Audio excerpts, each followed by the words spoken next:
It is the 5-Minute Penguins postgame here on the National Hockey Now and the Pittsburgh Hockey Now YouTube channel. I am Dan Kingerski. Before I begin, do me a favor, give the page a subscribe and the video a like. That way YouTube thinks we did a much better job than I planned to do. Here's what we got tonight. If the Penguins lose 4-3 to the Philadelphia Flyers in a shootout here at PPG Paints Arena. At this point, I think we know Tristan Jarry and shootouts don't really get along so well, but long-term thinking, who cares? Because in the playoffs, you don't go to a shootout. To get there, however, the Penguins really had a chance to win this in regulation despite a poor effort.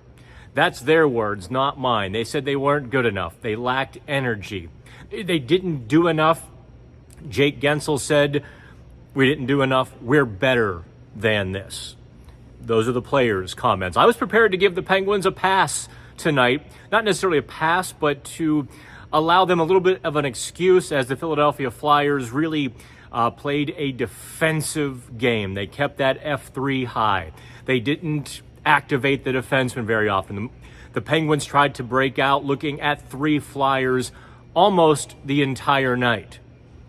From that standpoint, I thought the Flyers did a very good job of kind of suffocating the Penguins. However, what the Penguins didn't do, and here is where I wrote about 1,000 words in the PHN report card, the Penguins' grades. Penguins didn't use their speed. The Penguins didn't take the edge. The Penguins didn't go deep into the zone. At least 3 of the 4 lines didn't. The Crosby line with Gensel and Rust, they did. And that's why, after about 50 minutes, the Crosby line had twice as many attempted shots as did the rest of the team. Think about that. The Crosby line had 13 attempted shots. The rest of the team had 6 attempted shots. More to the point, the Evgeny Malkin line was absolutely caved in on Saturday. The Malkin line, midway through the third period, had 1 attempted shot. They finished with 6. However, they also yielded 20 attempts against. That tells you all you need to know about where the game was played and the energy that even the Penguins' second line brought to the table. That really shouldn't happen except in extraordinary or extreme circumstances. And playing the Philadelphia Flyers with a little bit of less of a lineup, you shouldn't see Evgeny Malkin pinned in the defensive zone like that. Moving past all of those things, I know what you want to talk about. The Pittsburgh Penguins power play. As I tweeted, as I wrote in the report card, it's time. It has failed. It's broken. It's time to nuke the Penguins power play. Open the briefcase. Enter the codes. Push that button.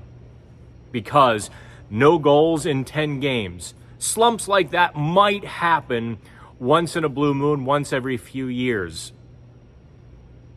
But it's the lack of chances. 6 shots on 5 chances, including a full minute, 1 full minute of 4-on-3 in overtime. Those results are not good enough. The Penguins tried a couple of wrinkles on Saturday. You notice on the first power play, Jake Gensel was at the top. And I thought maybe it was just a rotation thing. But then they didn't rotate through, and Gensel stayed at the top. I didn't think it was terrible. I didn't think it was very successful, but it wasn't terrible. I do have some inside information, and I'm deciding how to craft it, because it's a lot of inference and implication rather than people just saying things. And so I'm going to take the night. You're going to see it on Sunday when I get to the finish line and my final conclusion after I've digested everything. But the Penguins power play really isn't, it's time to move it. It's time to move pieces. The last Penguins spark on the power play was a couple of games ago when Chris Letang took over both power play 1 and power play 2 late in the second period against the Toronto Maple Leafs. I was trying to think of, it's all of these games begin to run together. In fact, on Sunday, I'm going to miss practice, which kind of drives me nuts. But I'll be headed to Philadelphia. I'm actually taking the bus out there because I'm flying from Philly down to Tampa, down to Florida, back to Pittsburgh, and I couldn't drive on my own schedule. So there's your primary points. No energy. Terrible power play. But here's the quote from John Tortorella. We have balls.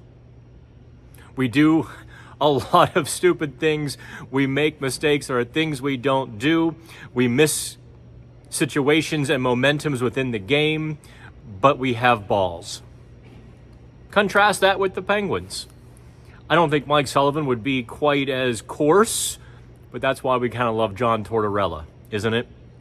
That's why we enjoy him very much, at least at Pittsburgh Hockey Now, because he's just authentic. There's no sugarcoating what Torts thinks. And so the Flyers pick up 2 points. They stay ahead of the Penguins. They've got playoff positioning.